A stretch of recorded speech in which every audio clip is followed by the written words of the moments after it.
Comenzamos. Gonzalo Rosero, credibilidad incuestionable.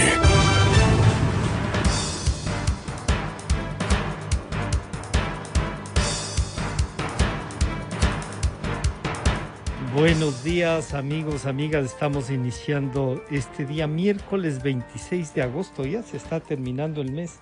Es una mañana despejada, menos fría que los otros días, pero vamos avanzando. El proceso electoral también, las definiciones se van buscando, pero entre eso, la pandemia, también la Asamblea va trabajando, diríamos así, para resolver algunos temas que estaban pendientes. Y el día de ayer se aprobó con 79 votos el Código de la Salud, aún cuestionado y con temas que podrían, o que de hecho generan una discusión y a veces posiciones muy duras. Esto es el resultado de algunos años de debate. Y sobre todo ya en la Comisión de Derecho a la Salud ha sido tratado y ayer la Asamblea lo trató en pleno. Saludamos al asambleísta Sebastián Palacios, miembro de esta Comisión de Derecho a la Salud. Asambleísta, bienvenido, buenos días. Si usted nos dice un poco, se demoró tanto y por qué hoy sí ya se fue posible aprobar y aprobarlo con 79 votos. Bienvenido, buenos días, Sebastián. Hola Francisco, qué gusto, buenos días. Un saludo a usted, a todas las personas que nos están escuchando. Y sí, efectivamente, el día de ayer, al fin, después de muchos años, se aprueba el Código de la Salud. Un código que reúne a todas las leyes de salud que existen en el país, las junta con el objetivo que haya coherencia y sindéresis en cada una de estas normas. Y sobre todo con el objetivo de que el servicio de salud en el Ecuador mejore, porque ese es sin duda el principal objetivo de este código.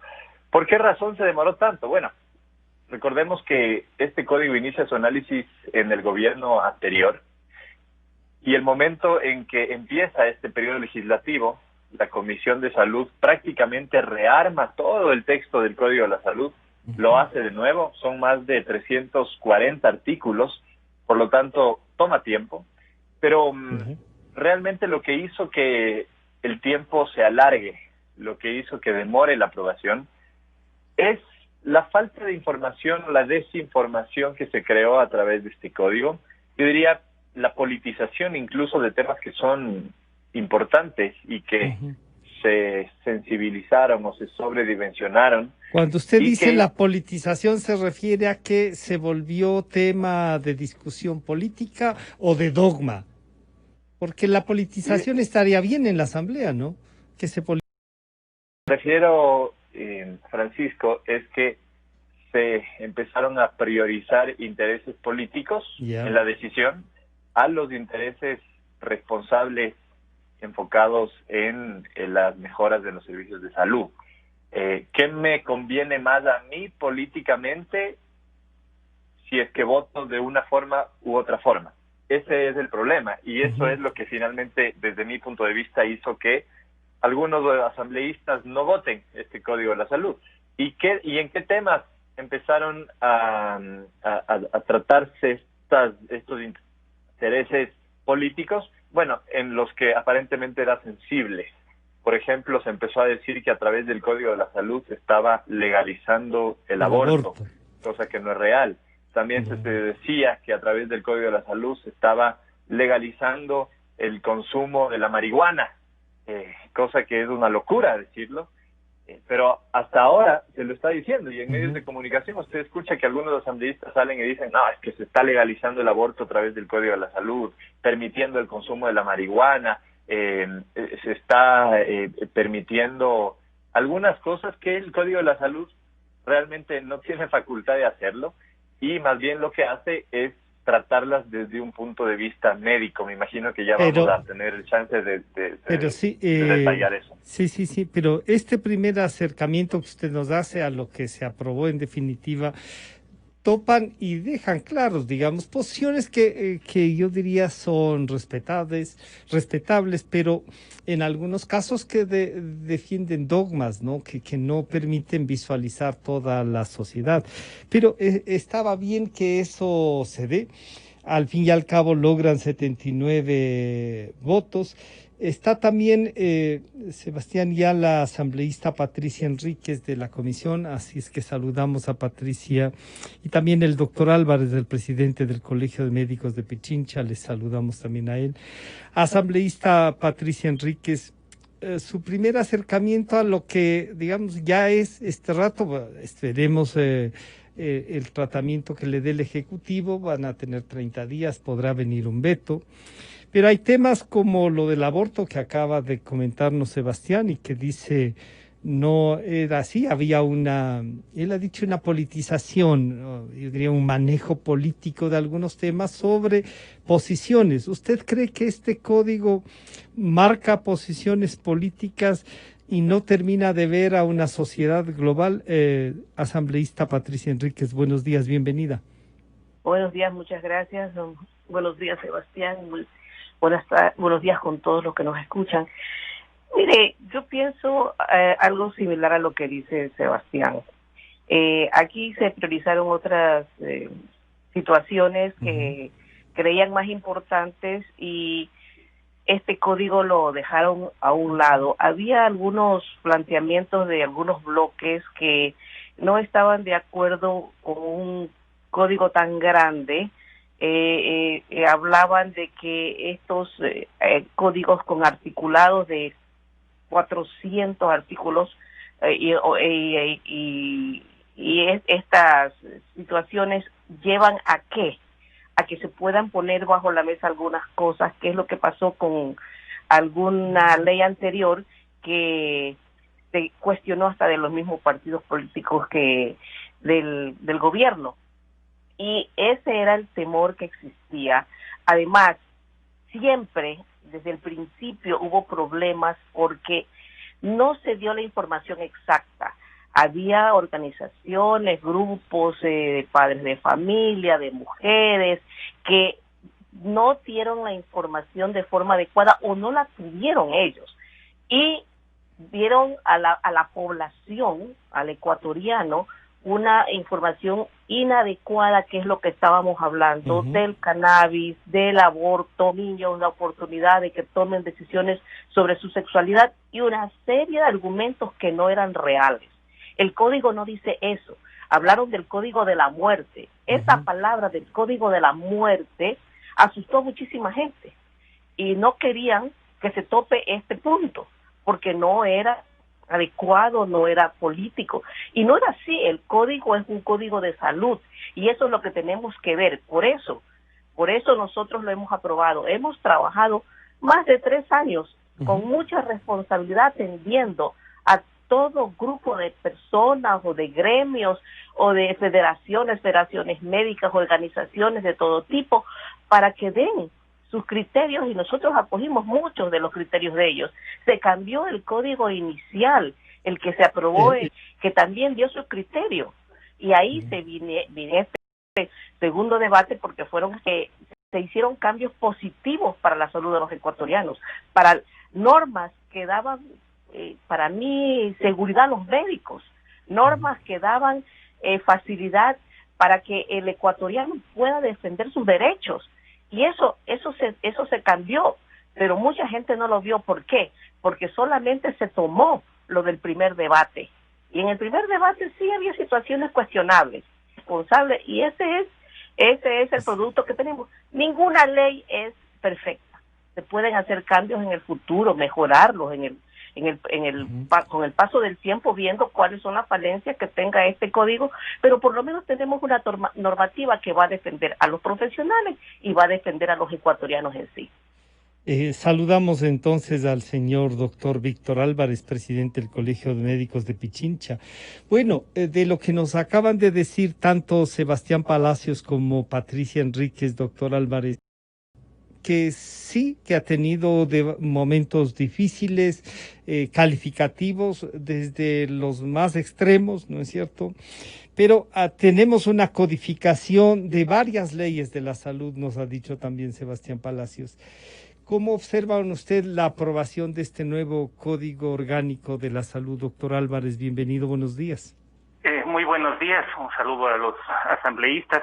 Mire, el Código Orgánico de la Salud, luego de la aprobación en el primer debate, el 9 de mayo del 2017, el gremio médico cambió la estrategia. En ese momento nosotros solicitábamos el archivo del proyecto, del primer debate, porque considerábamos que era un proyecto antitécnico, era un proyecto punitivo, era un proyecto coercitivo que incluso criminalizaba la práctica médica. Nosotros tomamos la palabra. Dijo, ¿sí?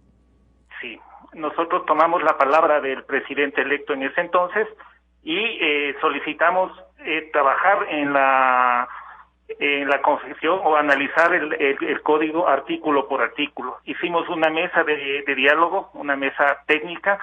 Nos reuníamos en un tiempo de 4 meses, todos los jueves. En la mañana se hacía el análisis técnico y en la tarde se hacía la traducción de ese análisis técnico a un lenguaje legislativo, a un lenguaje de jurisprudencia. Esto fue un trabajo arduo, un proceso de diálogo donde hubieron disensos y consensos. Pero se sacó un documento que se presentó en octubre del 2017. Han pasado 3 años prácticamente y recién lo podemos aprobar. El código tiene que ser analizado como un código técnico. Lastimosamente hubo una intromisión de tipo político que utilizó como arma el dogma y por una mala información se le calificó como el código de la muerte. Más bien es un código que en el artículo 201, que es el más conflictivo, garantiza el derecho de una mujer a tener una atención. Independientemente de cuál sea la causa del aborto, lo que se le está dando es la garantía de atención. Mire, en el campo médico hay muchas mujeres que por temor a que se le criminalice, por temor a que se le denuncie, por haber tenido una práctica de un aborto clandestino, no acude a un centro de atención. Y cuando acude el profesional con la normativa vigente, lo primero que tiene que hacer es hacer una denuncia violentando el derecho de la privacidad de la paciente y sobre todo el secreto médico. Entonces eso es lo que se corrige con el 201. Además hay que leerle bien, porque no solamente habla del aborto, sino también habla de proteger la salud materno-fetal. Es decir, proteger si es que en ese momento esa práctica que se la hizo, o el aborto espontáneo, un aborto natural que está en curso, nos da la capacidad de salvar al producto, es decir, el feto. Tenemos la obligación de trabajar en ese sentido. Entonces, a ningún momento... Usted diría que en el tema que ustedes también fueron radicales, y no necesariamente por dogma, fueron radicales en defender el ejercicio de la profesión y que no se criminalice. En esa parte, doctor Álvarez, ¿usted cree que el código recoge y salvaguarda el ejercicio profesional de los médicos? Antes de ir a lo del aborto, que es en realidad, en esencia, diría, lo más duro que se ha tratado en este código. Por supuesto, nosotros hemos incluido en ese código algunos aspectos fundamentales para proteger la práctica, desde la situación de una educación médica continua garantizada para que el profesional de la salud tenga acceso a un proceso de educación desde la carrera sanitaria, algo que le puede parecer raro, pero que nosotros exigimos y fue una de las luchas que tuvimos, el relicenciamiento de todos los profesionales de la salud. Es decir, cada 4 o 5 años, mediante un proceso técnico, respaldado por una malla curricular por la academia y por las sociedades científicas, el profesional de la salud tiene que rendir un proceso para tener un relicenciamiento, para relicenciarse, para poder trabajar. ¿Esto qué es lo que quiere decir? Le da la garantía al profesional de la salud de estar capacitado y sobre todo le da la garantía a la población de tener profesionales de la salud que se van actualizando y capacitándose, claro. Así es, eso es importante. Otro de los aspectos es que por primera vez se da la responsabilidad al sistema, es decir, a la administración. ya todos los problemas relacionados con una falla de la administración ya no son endosados al médico, sino son sancionados de manera administrativa a quienes son los culpables, es decir, a los administradores que no hicieron una buena ejecución y que por esa falla ocasionaron un aumento en la Doctor Álvarez, justo esto de la responsabilidad del sistema ha generado otra inquietud, porque dicen que un poco se están librando los médicos y entonces se culpa al sistema. Usted nos acaba de especificar a los administradores, pero un poco como que dicen todo va a ser, si es el tema público, todo será el Estado. ¿Es tan así, doctor Álvarez? Bueno, lo que pasa es que hay que ser claro. Nosotros hacemos un trabajo, nosotros necesitamos todos los elementos necesarios para cumplir nuestra actividad.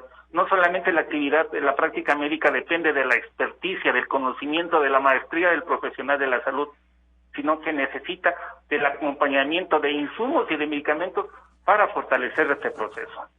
Si nosotros hemos hecho una solicitud, una petición hacia lo administrativo, y lo administrativo nos contesta, quien es que no tenemos ese material, que utilicemos el que se tiene.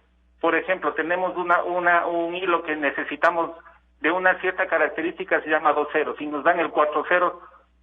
El problema que se ocasiona ahí es no por la falla del profesional de la salud, sino por la falta de la administración. La falta de los insumos adecuados. Así es. Entonces, no se le debe endosar al profesional de la salud. O le pongo otro ejemplo. Una paciente con una prótesis, con una fractura de cadera, necesita una prótesis de cabeza. El profesional ha hecho la solicitud de esa prótesis de cadera desde hace 6 meses para tenerla en stock. No se la ha comprado. La paciente se encuentra hospitalizada. Hace un prolongamiento de la estancia hospitalaria. Como es una paciente de edad avanzada, presenta una infección nosocomial. Tiene una incapacidad permanente o temporal, o incluso llega a la muerte. ¿Quién es el culpable? ¿El médico o el sistema? Entonces, bueno, ahí vamos a entrar. Claro, el culpable de la muerte puede ser, o sea, porque alguien podría decirle también se pudo evitar, los médicos tienen la experticia, pero permítame ir donde Sebastián Palacios para preguntarle a Sebastián que bueno, Sebastián, aquí está el presidente del Colegio de Médicos que nos narra cómo han discutido, encuentra que es un instrumento técnico, que hay que mirarlo así, nos ha dicho, y justo él mismo topó el tema de es culpa del sistema, y a veces cuando uno dice es culpa del sistema parece que entonces no es culpa de nadie. Él nos ha precisado, el doctor Álvarez, de que sí, que hay un poco hay la obligación de cubrir los requerimientos médicos.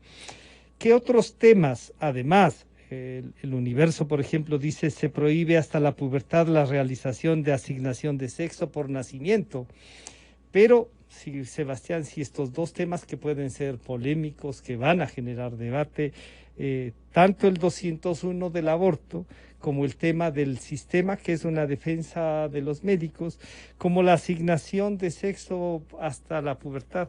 Sebastián.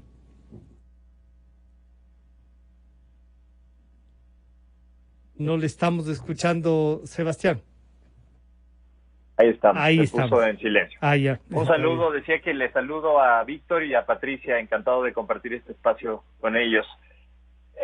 Qué bueno que haya sido Víctor el que haya explicado el artículo 201, sí. Y no lo deba explicar yo, lo deba hacer Patricia, porque ya vemos que hay algunas voces extremistas que dicen que ya hay que de una vez archivar y que el veto del presidente debería cambiar ese artículo 201, que en realidad el enfoque de ese artículo no es del aborto per se, el enfoque de ese artículo, como lo ha dicho Víctor muy claramente, es atender las emergencias obstétricas. Ningún médico se puede negar a atender una emergencia obstétrica, es decir, si es que una mujer llega a un hospital con un aborto en curso, que se pudo haber producido de forma natural, incluso puede ser un aborto espontáneo, el médico tiene la obligación de atenderla, no de llamar a la fiscalía o la policía o poner una denuncia, porque podría ser un aborto que se lo practicó en un sitio inadecuado, clandestino. Claro. No, el médico la obligación que tiene es de atenderla, y eso es lo que dice el artículo. De ninguna manera ahí se está legalizando el aborto, además que el Código de la Salud no es el instrumento legal para hacerlo, sino que es el Código Integral Penal el que legaliza o no, el que permite o no que exista aborto. De hecho, sabemos que en el Código Integral Penal hay 2 causales por las que el aborto es legal, ¿no? Entonces, sí es importante aclarar eso para que ya no se siga tergiversando, ya no se siga malinformando y diciendo que este es el código de la muerte y el código abortista. No es así, y qué bueno, insisto, que haya sido Víctor el que haya explicado. Pero Sebastián, ¿qué más tiene el código de positivo? Sí, pero Sebastián, ahí en este caso del aborto, ahí lo que ustedes mismos nos han dicho es, se garantiza la atención médica, no lo que haya pasado antes, ¿no es cierto? Pero con el Código Integral Penal podría tener alguna complicación, o de todas maneras se expone la paciente en eso después de hacer un informe sobre lo que ha pasado, o no necesariamente, Sebastián. Bueno, evidentemente el médico debe hacer el informe respectivo. Eso está en la historia médica de la paciente como tal. Sin embargo, lo que hemos nosotros procurado es que no hayan malas interpretaciones en el artículo. Y ahí quiero poner un ojo y contarles que previo a la votación se quisieron hacer algunos cambios dentro de este artículo, justamente para ponerles a los médicos entre la espada y la pared y que no sepan si es que deben atenderla o no atenderla, porque si es que le atienden podrían estar cometiendo un delito.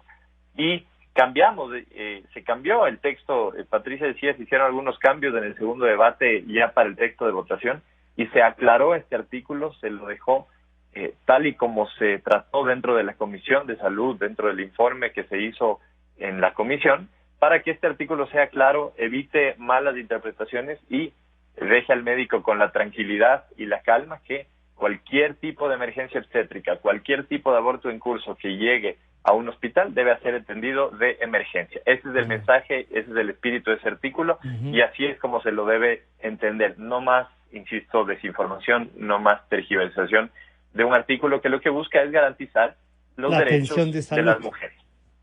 Efectivamente. ¿Qué más tiene este código, Francisco? Que sí me parece importante resaltarlo. Se crea un consejo médico, un Consejo Nacional de Salud, con diferentes instituciones, que lo que busca es, de alguna manera, hacerle contrapeso al Ministerio de Salud, que es el ente rector. Hemos debatido muchísimo sobre las competencias que tiene el Ministerio de Salud, y una de mis críticas permanentes dentro del debate era que el Ministerio de Salud es juez y parte. El ministerio es un superministerio que tiene la facultad de emitir la política pública, por un lado, de prestar el servicio de salud, por otro lado, y además, el mismo Ministerio de Salud es el que se autoevalúa, el que se regula, el que se controla. ¿Cómo podemos garantizar un servicio de salud de calidad si es que la misma institución es la que hace el control, hace la evaluación? Entonces, por eso es importante... Esta creación del Consejo, Sebastián, no va en la línea de crear instituciones y que terminan por burocratizar incluso lo que debería ser la fiscalización. ¿No será mejor que el ministro... Está aprobado ya y eso se puede debatir, el presidente, digamos, podrá optar por un veto si es que cree eso?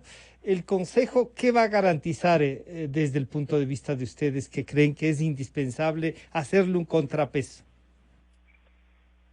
Francisco, si es que tenemos un consejo que funciona, un consejo ágil, que a través del reglamento de esta ley se lo puede definir así. Yeah.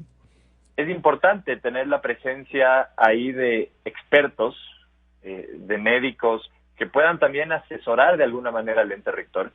Es muy importante la presencia de la academia, de las universidades, que usted sabe están siempre a la vanguardia en temas de investigación y de tecnología que deben ser aplicadas a la medicina.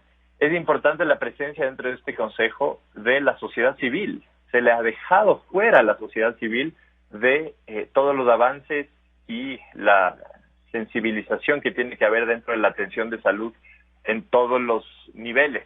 Por lo tanto, este consejo lo que busca es eso, asesorar, busca de alguna manera dar insumos al ente rector para que haya una integralidad dentro de la atención de salud desde todos estos entes que yo he comentado y otros que forman parte del Consejo, los mismos gobiernos autónomos descentralizados y otras instituciones. Este Consejo no debe generar institucionalización, no debe generar engrosar el aparato burocrático, ese no es el sentido, sino más bien el sentido, como digo, es que el Ministerio de Salud sepa que no está solo y que no puede hacer las cosas como se le ocurre, sino que siempre va a tener un consejo experto, podríamos llamarle un colegio, un espacio de expertos, ¿no es cierto?, que pueda, insisto, asesorar, guiar para la correcta atención del Ministerio de Salud. Para mí ese es un tema importante. Sin dejar de decir, Francisco, que hay un artículo dentro de las disposiciones transitorias que da el plazo de 1 año, es decir, no es que ya se apruebe el código y todo lo que se aprueba desde que entra en vigencia empieza a aplicarse ahí. Hay un año para aplicar, pero se demorarán entonces 1 año en hacer el reglamento. No, que le da 1 año al Ministerio de Salud para separar algunas de las funciones que tiene hoy en día el Ministerio de Salud. Desde mi punto de vista, y yo sigo manteniendo esto, siempre que el Ministerio de Salud sea juez y parte, sea este superministerio, no vamos a lograr total eficiencia y total calidad en el servicio de salud. Ahora, hay algunas trabas y hay algunos candados dentro de la misma Constitución, porque se la hizo pensando en esto, pensando en que el Estado tenga todo el control, y creo que eso hay que ir cambiando. Pero eso toma tiempo y por eso es que se da un plazo de 1 año para hacer todas las reformas administrativas. Una especie de descentralización del ministerio. Exactamente, sí. Y que sobre todo el ente que controla, Francisco, y yo estoy seguro que Víctor va a coincidir conmigo ahí, el ente que controla debe tener absoluta independencia, porque si no, van a seguir ocurriendo estas cosas que hemos visto, que en hospitales hay contratos de medicinas con sobreprecio, hay corrupción, no hay una atención eficiente en algunos centros de salud, en fin. Negocios entre privados. Sí. Exacto. Es importante que exista ese artículo ahí. Le voy a pedir entonces a Patricia Enríquez que la visión de ella también en el 201, que es quizá uno de los polémicos, y le plantea a usted también aquello de que se prohíbe hasta la pubertad realizar asignación de sexo por nacimiento con indeterminación. Entonces, ahí hay cosas que la sociedad ha debatido, que muchos consideran que son derechos, pero también está el tema de los médicos, para dejar claro cuál es el tema de su ejercicio profesional, y la parte de la administración que deberá proveer todo lo que se deba proveer para ese ejercicio, y el tema que nos ha planteado Sebastián, que es el consejo. Para muchos, y yo le he dicho, me parece, ojalá no sea el crear una institucionalidad nueva, pero también nos ha explicado que hay 1 año para aplicar una especie de descentralización. Asambleísta Enríquez. Muchas gracias. Un saludo al doctor Álvarez. Un gusto estar con usted. Trabajamos mucho durante este tiempo. Nos invitaron la Federación Médica algunas ocasiones a reuniones con ellos. Y es lo que yo le decía al inicio, ¿no? Que estuvimos haciendo muchos cambios en vista de la apertura que la Comisión le dio a los ecuatorianos en definitiva. Mire, ayer justamente estaba preocupada yo por la tergiversación de las situaciones. Usted hablaba hace un momento del cambio de sexualidad desde la pubertad.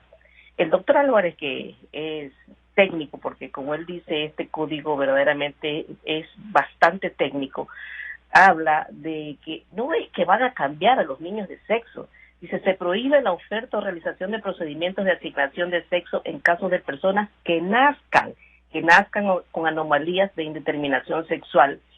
Y esta indeterminación sexual comienza a determinarse, podría decirse la palabra, a partir de su fase biológica de la pubertad. A partir de la pubertad, el ser humano, la persona que nace con los 2 sexos, se comienza a fortalecer el que va a permanecer durante esa persona, en la vida de esa persona.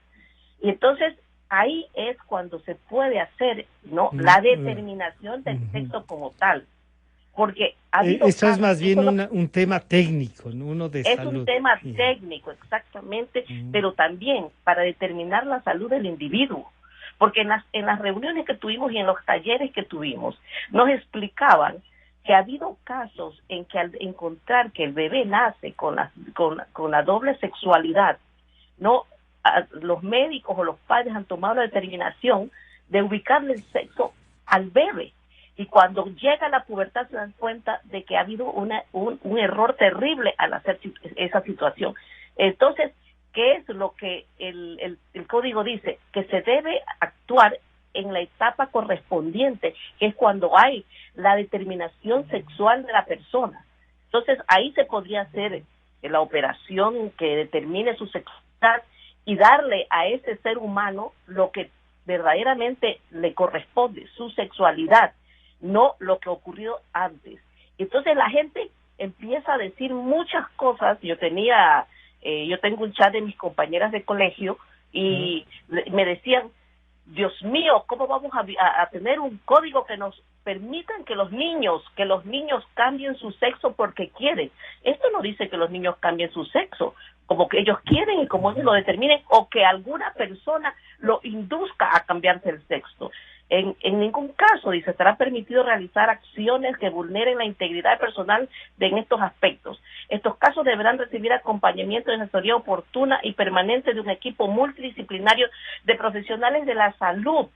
Y además, estas acciones tienen también que ver con la tutoría y con los padres y con el niño que me imagino que, bueno, yo nunca he visto eso, pero ese niño que se encuentre que tiene esta dualidad también ha de tener una serie de problemas psicológicos. Claro, habrá que hacer un acompañamiento ahí. Exacto. Entonces, oiga, en todo este tiempo, en estos 2 años, 3 años, ha habido una serie de información errónea a la población que es increíble. Quizá por la falta de formación y no tratamiento técnico, como han dicho ustedes, ¿no? Pero claro, generan en la sociedad debates que asustan para muchos y que pesa el dogma. El dogma termina pesando, asambleísta Enrique. Sí, pero tenemos nosotros que educar a la población y debe haber una buena comunicación. Esa comunicación que debió haber existido fue tergiversada, y a la Comisión de Salud, cuando los asambleístas salían a la prensa, muchas veces no se les daba la atención necesaria, pero se escuchaba en las informaciones que no eran las adecuadas. Entonces, esos son los problemas que han existido para este código, ¿no? Una situación. ¿Usted cree que más bien una mala información, una manipulación de sectores interesados en dar mala información? Porque los medios hemos intentado seguir de cerca el debate y plantear lo que técnicamente se tenga que plantear, pero también recogiendo las preocupaciones de varios sectores de la sociedad. Yo creo que los medios estuvieron haciendo bien su papel, pero la comunicación ahora a través del internet, a través de las redes sociales, son las que han asustado a la población. Yeah. Básicamente eso, ¿no? Y para mí ese fue el problema. Entonces, ahí viene también el asunto político de políticos que no quieren ver que la gente los culpe de algo o digan ellos son los que hicieron esta ley y mañana no voy a votar por ti. No, para nosotros eso no se trataba. Para nosotros se trataba de que estábamos haciendo un código que iba a ayudar a la salud de los ecuatorianos en todos los aspectos, tanto para el profesional como para quien lo recibe. Y por supuesto, como dice Sebastián, yo también fui una de las personas que cuestioné el sistema. Yo no voté a favor del sistema cuando se debatió en el primer libro,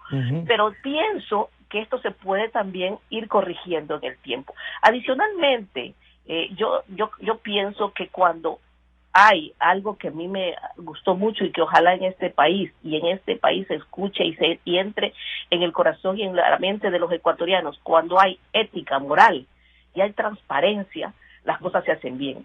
No importa la forma como esté la ley. No importa cómo esté la ley, sino también importa Y entonces ahí hay que... Claro, ahí el rol de los médicos, doctor Álvarez, lo que acaba de decir la asambleísta Patricia Enríquez, es indispensable. Médicos que respondan a convicciones también, que no ni se vean ni limitados por la ley, sino que tengan esa actitud. Lo que solía pasar antes, el médico no se lo veía al que iba a esquilmarnos económicamente, sino al que iba a ayudar, porque a veces el médico terminaba regalando incluso las medicinas, doctor Álvarez. Bueno, lo que usted dice es la realidad. Nosotros actuamos de una manera ética, nosotros estamos haciendo nuestro trabajo exponiendo incluso nuestra vida en este momento, pero tenemos esa responsabilidad hacia la sociedad, porque para eso nos formamos, y eso es lo que queremos hacer, sin que las circunstancias propias de una enfermedad, de una patología, se ocasionen que el tratamiento no se cumpla como con lo que vamos, pues a veces la situación ya es crítica y puede haber un desenlace no adecuado.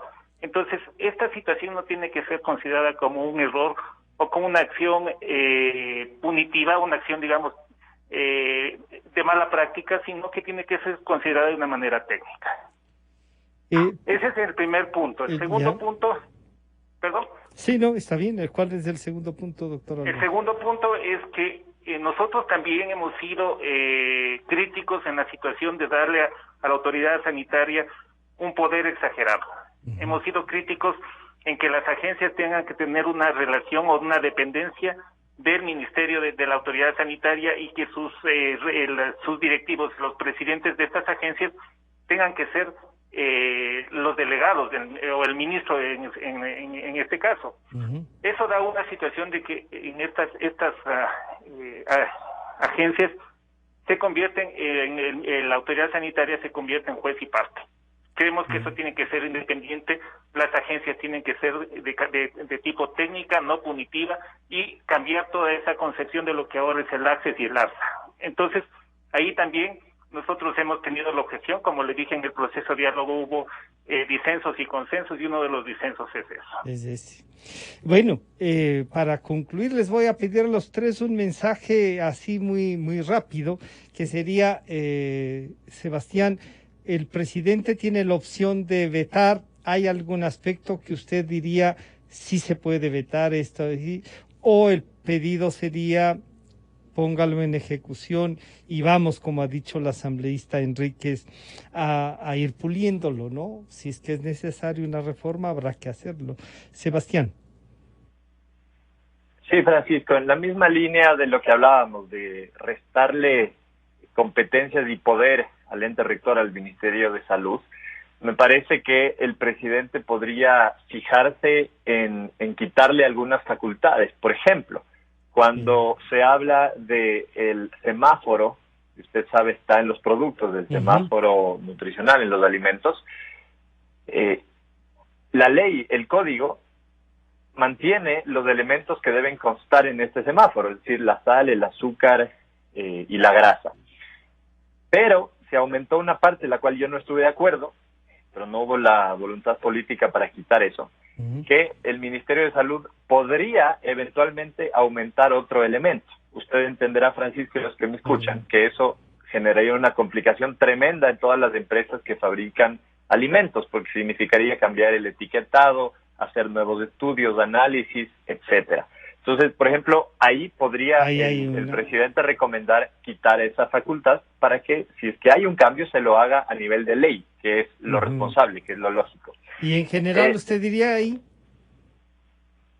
Sí, yo diría que esto se mantenga como una facultad de la legislación, en un debate como el que se ha dado a través de este Código de la Salud. Por lo demás, yo creo que el código se lo trató de forma responsable, ya lo ha dicho Víctor, hubo muchísimas mesas de trabajo, se hizo un análisis técnico, y creo que por esa razón es que todos los integrantes de la comisión, quienes estuvimos en todas esas mesas, votamos a favor del Código de la Salud. Dejamos de lado todos estos intereses políticos o electorales, y sin miedos, y más bien entendiendo exactamente qué es lo que dice cada artículo, votamos a favor. Este es un código que, como he dicho, garantiza los derechos sexuales y reproductivos. Es un código que mantiene los principios de igualdad y no discriminación, que es muy importante en la atención de salud. Es un código, como dije, que crea un cuerpo colegiado, un consejo de salud, que es importante, pero además es un código que cambia la visión en cuanto a dejar de privilegiar la atención y empezar a enfocarse más en la prevención. Yo hice muchísimas propuestas en torno a que el ejercicio, la actividad física, el deporte debe ser una de las herramientas de prevención. Hay un estudio que dice que invertir en deporte es 6 veces más barato que invertir en salud. ¿Y logró incluir algunos de esos en el código? Sí. Y logramos incluir muchos de esos artículos. Uno muy práctico es, por ejemplo, el dar incentivos a las empresas que invierten en infraestructura para que la gente pueda ir en bicicleta a sus empresas. Entonces, logramos a través de colegios, de escuelas, de las universidades, a través de la comunicación, a través de muchos elementos, lograr que efectivamente la prevención esté antes ahí, de la atención como tal. Entonces, este es otro de los temas que yo quisiera destacar del Código de la Salud. Vale la pena destacarlo. Entonces, asambleísta Patricia Enríquez, ¿usted ve que este trabajo hecho y como lo han resaltado técnicamente, que puede tener, como usted mismo ha dicho, alguna posibilidad de ir puliéndolo ya en la aplicación, el presidente debería vetarlo o poner el ejecútese o a lo mejor vetar alguna parte que usted misma considere que es indispensable hacerlo? Bueno, pienso que tiene que el presidente, con mucha responsabilidad también, revisarlo para determinar si hay algún tipo de veto, pero yo creo que en el fondo sí me recoge parece lo que ustedes han debatido, el trabajo que han hecho, digamos. Exactamente, porque hemos visto los puntos críticos, pero también tenemos que ver los puntos importantes de análisis para la salud del ecuatoriano. Y como decía Sebastián, hemos trabajado en prevención, se trabajó en el libro 2 en la promoción de la salud. Hay que promover que en todos los niveles del Estado haya prácticas saludables, no solamente, y los entornos de las ciudades, de los espacios. Acuérdese que la salud no solamente es el hospital, el consultorio, la salud es el espacio donde usted vive.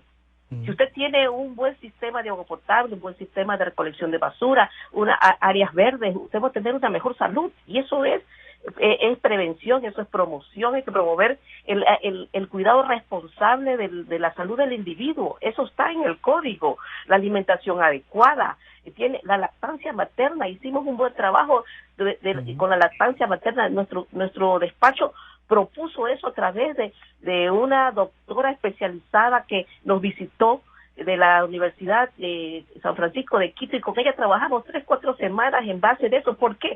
Porque la lactancia materna es la que va a formar al niño, es la mejor alimentación para la formación del bebé, y eso le va a ayudar en el resto de la vida. Entonces ahí se hizo una serie de cambios, ahí salieron los bancos de leche, salieron los espacios de lactancia en las diferentes organizaciones del Estado o en las mismas empresas que se tendrán que tener de acuerdo a la cantidad de personas, de mujeres que puedan tener embarazos.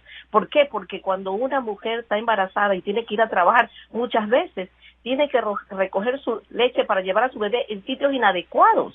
Entonces, las horas de maternidad que se le da a la madre para que dé lactancia, no la promoción de la protección del niño a través de políticas de prevención, hay muchísimas cosas, ¿no? Por ahora debatimos en la parte más política, podríamos decirlo así, y queda pendiente entonces con ustedes, quedan pendientes la parte esta de reivindicar también las otras áreas que sí topa el código. Pues, y eso es lo que debemos hacer para que los ecuatorianos conozcan lo que significa este código, ¿no? Yo saludo al doctor Álvarez por todo ese trabajo que se hizo, y nosotros defendemos a los médicos también, pero también vemos que el paciente debe tener la seguridad de un buen tratamiento y debe defender sus derechos. Entonces, son esas situaciones las que nosotros estamos viendo y esperamos que el señor presidente de la República no vete ciertos artículos, especialmente en el área del sistema de salud, ¿no? Y que se pueda mejorar el sistema de salud. Pero hay muchísimas cosas buenas que el señor presidente de la República debería, ¿no? Decirle, bueno, este código es un código que va a mejorar, exacto, el sistema de salud de los ecuatorianos y vamos adelante. Doctor Álvarez, lo que nos han dicho los dos asambleístas, tanto la asambleísta Patricia Enríquez como el asambleísta Sebastián Palacios, es, miren, este es un producto de un trabajo, hemos consensuado, usted también ha participado, reconoce que se han recogido muchos de los planteamientos que han hecho. ¿Creería entonces que el presidente debe poner el ejecútese o todavía hay un espacio en este veto que ustedes podrían trabajarlo en la presidencia de la República, doctor Álvarez? Bueno, yo coincido con Patricia y Sebastián, y el Código Orgánico de la Salud no está limitado a 2 o 3 artículos que se los está discutiendo, como la emergencia obstétrica, el uso medicinal del cannabis derivados y la situación del cambio del sexo en la pubertad. El código tiene 400 artículos en los cuales son técnicos la mayor parte, artículos de tipo administrativo, artículos de tipo técnico médico, artículos referentes incluso a las sanciones, tiene normativas transitorias, derogatorias y es un texto muy grande. Entonces, centrarlo el debate a 2 o 3 artículos no es lo adecuado. Hay que tener idea de las bondades que tiene. Una de esas es la situación de dar prioridad al sistema preventivo y no al sistema curativo. En este momento, en la pandemia, nosotros hemos visto esa situación, que estamos dedicados y todos los medios y todos estamos hablando de la situación de cómo curar el coronavirus, pero nos hemos alejado de una situación importante, que en este momento la situación de prevención y promoción es lo más adecuado para hacer un proceso de contención. Claro que hay artículos que se los debe reformar. Esa es la capacidad la capacidad constitucional del presidente. Entonces, nosotros vamos a plantear ese tipo de artículos en los que se pueda hacer el cambio, en el cambio o el veto. Por ejemplo, coincidimos el exceso de funciones que tiene el Ministerio de Salud Pública, la situación de dependencia de las agencias de control, son algo que necesitamos que exista un veto. Nosotros estamos abiertos al diálogo, vamos a presentar un proyecto en ese sentido y tenemos que trabajar no solamente en la situación de la defensa de los derechos de los profesionales de la salud, sino sobre todo en la defensa de los derechos de los ciudadanos, de nuestros pacientes, porque las dos cosas son en conjunto. Van unidas. Van de la mano, porque los derechos de los pacientes están relacionados con un trabajo digno y con todos los elementos necesarios de los profesionales de la salud. Si usted no tiene eso, no puede dar una atención de calidad y calidez, y eso solamente se queda en el papel. Yo les quiero comprometer a los 3 porque el código orgánico comienza y hay que hacer que conozca la ciudadanía. Ustedes que lo han estudiado, que lo han debatido, pueden ayudarnos para entenderlo. Seguramente los médicos harán trabajos para popularizarlo, para que los estén al tanto de estos avances jurídicos. La Asamblea debería hacer lo mismo y los medios nos comprometemos, claro, a tratarlo públicamente y así les comprometemos a ustedes. Ojalá ya la próxima semana podamos iniciar otro debate. Queremos agradecer a Patricia Enríquez, a Sebastián Palacios y a Víctor Álvarez que nos han ayudado en este primer contacto y acercamiento al nuevo Código de la Salud. Muchas gracias a ustedes. Y de inmediato vamos con el señor doctor Pablo Celi, Contralor General del Estado, y el tema es el CNE.